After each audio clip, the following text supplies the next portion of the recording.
सुप्रभात। आप सभी बच्चे कैसे हैं? कल मैं आपको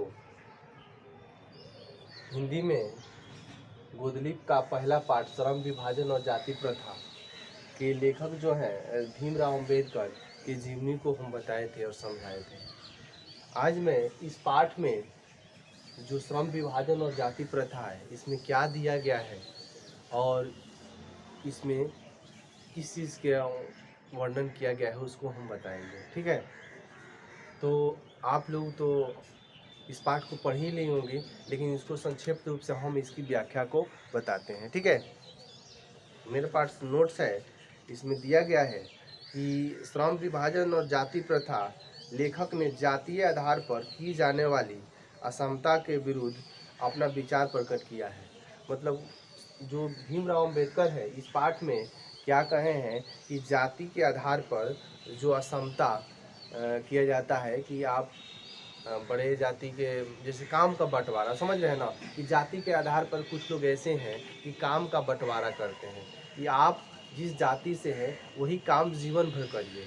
ठीक है, इस पाठ में बताया गया है कि जो आप काम जो करते हैं, आपका जो जाति से संबंधित काम है वही जीवन भर करिए। लेकिन इस पाठ में भीमराव अम्बेडकर इसका विरोध करते हैं। ठीक है, कि ऐसा नहीं होना चाहिए। अगर ऐसा होगा कि आप जाति के आधार पर काम का बंटवारा करते हैं, कोई भी व्यक्ति उस काम में अगर मान लीजिए वो काम खत्म हो जाए तो वो भूखे मरने लगेगा, क्योंकि उसका काम खत्म हो जाए। जब काम आएगा तभी ना करेगा, तब उसको पैसा मिलेगा। और जब काम नहीं रहेगा, मान लीजिए आजकल की स्थिति है, अगर आजकल की स्थिति में अगर कहा जाए कि आप जो करते हैं वही कीजिए, तो व्यक्ति भूखा मरना ही है। क्योंकि आजकल का समय है, कोई भी काम करिए अपने पेट, अपने बच्चों के परिवार के लिए कुछ पैसे की ज़रूरत है, तो कोई भी काम कर रहे हैं। आप लोग देखते हैं, आप लोग आपके गांव में, आपके शहर में मिल जाएगा कि कोई भी व्यक्ति कुछ करता है, लेकिन आजकल इस बीमारी के कारण दूसरा कोई काम अपना लिया है, कर रहा है। ठीक है, तो वही कहते हैं। चलिए आगे।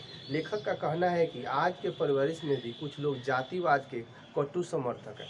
लेखक भीमराव अम्बेडकर कहते हैं इस पाठ के माध्यम से कि आज के समय में भी कुछ लोग जातिपात करते हैं। ठीक है, उनके कह रहा है, उनके अनुसार कार्य कुशलता के लिए श्रम विभाजन आवश्यक है। मतलब जो जातिवाद के एकदम पक्षपात है, उनके अनुसार क्या करना चाहिए, तो श्रम विभाजक आवश्यक है। श्रम का बंटवारा मतलब कोई भी व्यक्ति का काम का बंटवारा कर देना कि आप जो काम कर रहे हैं वही कीजिए। आगे कह रहा है, क्योंकि जाति प्रथा श्रम विभाजन का दूसरा रूप है। लेखक आपत्ति है कि जाति श्रम के साथ साथ श्रमिक विभाजन का रूप लिए हुए है। श्रम विभाजन किसी भी सब समाज के लिए आवश्यक है, और परंतु भारत की जाति प्रथा श्रमिक का अस्वाभाविक विभाजन करती है। इन विभिन्न वर्गों को एक दूसरे की अपेक्षा ऊंच नीच की करार देती है। इनका कहने का अर्थ ये है कि आप जातिवाद पर जब बंटवारा काम का कर देते हैं तो इसमें समाज ऊंच नीच की भेदभाव देखता है। कहता है कि आप इस जाति के हैं, आप यही काम कर रहे हैं, तो उसको नीच दिखाने का प्रयास कर रहे हैं, ये कह रहे हैं। ठीक है, आगे चलिए। जाति प्रथा को यदि श्रम विभाजन मान लिया जाए तो यह स्वाभाविक नहीं है, क्योंकि यह मनुष्य की रुचि पर आधारित नहीं है।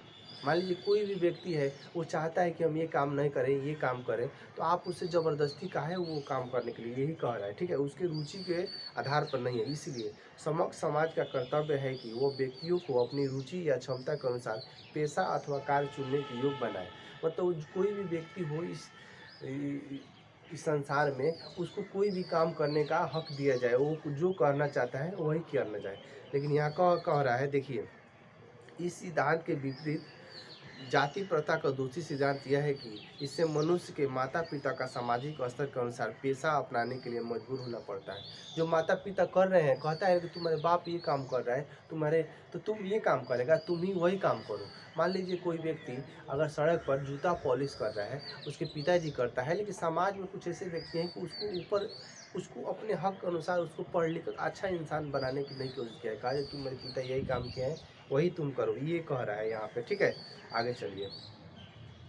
जाति प्रथा पेशे का दोषपूर्ण निर्धारण ही नहीं करती, बल्कि जीवन भर के लिए मनुष्य को एक ही पेशे में बांध देती है। कहने का अर्थ है जाति प्रथा जो है मनुष्य को दोषपूर्ण निर्धारित नहीं करती, बल्कि जीवन भर के लिए एक ही पेशा में बांध देती है। अभी आपको हम बताएं, कोई भी काम आप कर रहे हैं, आप छोटे जाति के हैं, वही काम जीवन भर करिए। जाति प्रथा ये कहता है, ठीक है। इसी कारण यदि किसी उद्योग धंधे या तकनीकी में परिवर्तन हो जाता है तो लोगों को भूखे मरने के अलावा कोई चारा नहीं रहता है। अगर आपको हम बताएं कि कोई भी व्यक्ति है, मान लीजिए अगर वो काम कोई छोटा काम कर रहे हैं, वो जाति के अनुसार कर रहे हैं, किसी जाति का हम नाम नहीं लेंगे, लेकिन वो अगर वो काम खत्म हो जाता है तो आप सोचिए कि वो व्यक्ति भूखा रहेगा, बेरोजगार रहेगा, तो भूखा मरेगा नहीं। वही यहाँ पर कह रहा है, ठीक है। आगे चलिए। क्योंकि खास पेशे में बांधने के कारण बेरोजगार हो जाता है। जाति प्रथा से किया गया श्रम विभाजन किसी के स्वेच्छा पर निर्भर नहीं होता है, इसके आधार पर व्यक्तिगत न होकर पूर्व लेख होता है। फलतः लोग निर्धारित कार्य को अरुचि के साथ व्यवस्था करते हैं। ऐसे लोग टालू मानसिकता के कारण न तो दिल लगाकर काम करते हैं और न ही उसे कार्य कुशलता आती है। कहने का अर्थ ये है, ऐसे आप कीजिएगा कि तुम जाति इस जाति का है, तुम वही काम जीवन भर करो, तो वो व्यक्ति क्या करेगा, वो अपने मतलब मन से काम नहीं करेगा और वो उस काम में रुचि भी नहीं लगेगा। यहाँ पे ये कह रहे हैं कौन, भीमराव अम्बेडकर। आगे चलिए। इस प्रकार की जाति प्रथा व्यक्ति की स्वाभाविक प्रेरणा रुचि का आत्मशक्ति को दबाकर उन्हें स्वाभाविक नियमों को जकड़कर निष्क्रिय बना देती है। समाज के रचनात्मक पहलू पर अगर विचार करते हैं, लेखक कहता है कि मेरे द्वारा जाति प्रथा का आलोचना सुन बहुत द्वारा प्रश्न पूछा जा सकता है कि मैं जातियों के विरुद्ध हूँ, आखिर आदर्श समाज क्या है। ये कह रहे हैं कि हम जो भी ये बात अपने पाठ के माध्यम से चाहे अपने ये लिखित बातों से ये कह रहे हैं, तो बहुत लोग के मन में प्रश्न उठेगा कि ये जाति के विरुद्ध क्यों है, कि हर जाति को ये क्यों कह रहे हैं कि आप कोई भी काम कीजिए, ये कह रहे हैं, ठीक है।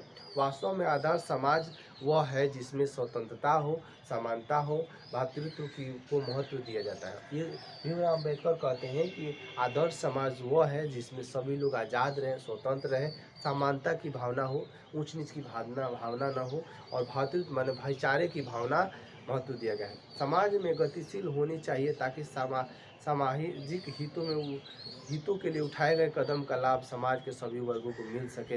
परस्पर भाईचारा ऐसा हो जैसे दूध और पानी आपस में मिल जाते हैं। तो आप देखिएगा, दूध और पानी मिल जाता है तो कभी नहीं कोई देख पाता है कि दूध कौन है, पानी उसमें दिखाई देता है, वही कर है। वास्तव में यही लोकतंत्र है। लोकतंत्र मतलब लोगों के द्वारा शासन, यही लोकतंत्र है। भीमराव अम्बेडकर कहते हैं लोकतंत्र में समाज के सभी लोग प्रति श्रद्धा और सम्मान का भाव होता है। लोकतंत्र का अर्थ होता है समाज में सभी लोग एक दूसरे के बराबर हैं और उसे हीन भावना से नहीं देखा जाता है, ठीक है। तो ये तो संक्षिप्त रूप में हम पार्टी के बारे में आपको समझाएं, और आप लोग 2-3 बार इस पाठ को पढ़ लीजिएगा, और नहीं समझ में आए तो आप हमें कमेंट या व्हाट्सएप करके पूछ सकते हैं, ठीक है। आज के लिए बस इतना ही। अगले दिन अगले पाठ की ओर मिलते हैं। धन्यवाद।